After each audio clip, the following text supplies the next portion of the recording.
News Only 24. News Only 24. Yes, প্রথম কথা হচ্ছে যে আপনার মনসুন ট্রাপ, যেটা আপনার মনসুন সিজনে একটা অন্যতম একটা ওয়েদার প্রডিউসিং সিস্টেম, সেই মনসুন ট্রাপ আপনার মোটামুটি এখন কি বলে হিমালয়ার ফুটহিল দিয়ে পাস করছে।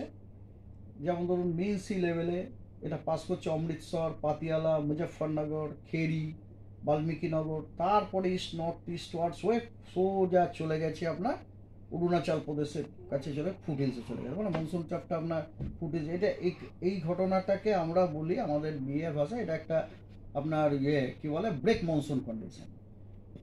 ব্রেক মনসুন কন্ডিশনে মনসুন রেনফলগুলো আপনার বেশিরভাগ হয়ে থাকে আপনার নর্থ ইস্টার্ন স্টেটগুলোতে। নয় আমাদেরও দেখুন আপনার নর্থ বেঙ্গলের জেলাগুলোতেই বেশি বৃষ্টিপাত হচ্ছে।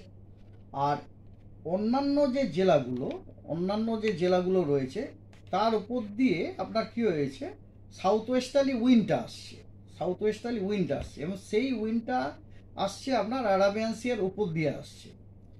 তো অ্যারাবিয়ান সির উপর দিয়ে আসাতে যদিও অ্যারাবিয়ান সি থেকে যখন আসছে এটা আপনার বেশ কিছু ময়েশ্চার ক্যারি করে নিয়ে আসছে, কিন্তু সেই ময়েশ্চারের অনেকখানাই ডিপ্লিট হয়ে যাচ্ছে আপনার সারফেসে, বুঝতে পেরেছেন তো?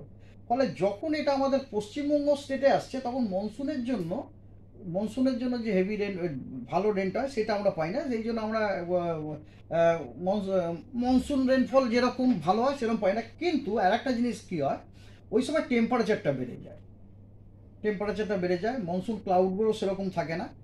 তার ফলে কি হয়, আপনার অ্যাভেলেবেল যেটুকু ময়েশ্চার মাটিতে থাকে, যেগুলো আপনার অলরেডি বৃষ্টির জন্য নিচে জমে আছে, এবং যেটুকু ময়েশ্চার খায় তাতে কি হচ্ছে, অ্যাটমসফিয়ার আপনার আনস্টেবল হয়ে যায়।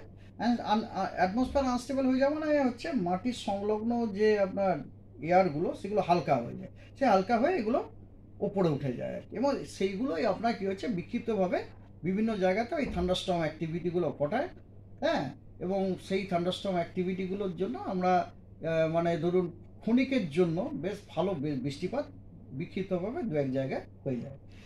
তো তার জন্য আমাদের যে ফোরকাস্ট রয়েছে, একটু ইন্টারাপ্ট করছি, আজকে সকালের বৃষ্টিটাও কি এই কারণেই? হ্যাঁ, কি আরে আপনাকে থান্ডারের আওয়াজও তো পেয়েছিলেন না? সেই 5, 6, 7, 8 এই 4 দিন পশ্চিমবঙ্গের সব জেলারই অধিকাংশ স্থানে হালকা এবং মাঝারি বৃষ্টিপাত হওয়ার সম্ভাবনা রয়েছে। 9, 10, 11 এই 3 দিন উত্তরবঙ্গের সব জেলারই অধিকাংশ স্থানে হালকা মাঝারি ধরনের বৃষ্টিপাত হওয়ার সম্ভাবনা আছে, এবং দক্ষিণবঙ্গের সব জেলাগুলোর অনেক স্থানে হালকা মাঝারি বৃষ্টিপাত হওয়ার সম্ভাবনা রয়েছে। আর ওয়ার্নিং, আজকে উত্তরবঙ্গের একদম উত্তরে যে 5টা জেলা আছে সেই জেলাগুলোতে বিক্ষিপ্তভাবে দু এক জায়গায় ভারী বৃষ্টি হওয়ার সম্ভাবনা রয়েছে। উত্তরবঙ্গের অন্যান্য জেলাগুলোতে বিক্ষিপ্তভাবে বজ্রবিদ্যুৎ এবং তেজ হাওয়া, গাস্টি উইন্ড 30 থেকে 40 কিলোমিটার প্রতি ঘন্টায় থাকার সম্ভাবনা আছে। এবং দক্ষিণবঙ্গের সবকটা জেলাতেই বিক্ষিপ্তভাবে থান্ডারস্টর্ম, লাইটনিং এবং ঝোড়ো হাওয়া ঘন্টায় 30 থেকে 40 কিলোমিটার বেগে হওয়ার সম্ভাবনা রয়েছে। আর নদিয়া এবং উত্তর 24 পরগনা এই 2 জেলাতে বিক্ষিপ্তভাবে ভারী বৃষ্টি হওয়ার সম্ভাবনা রয়েছে।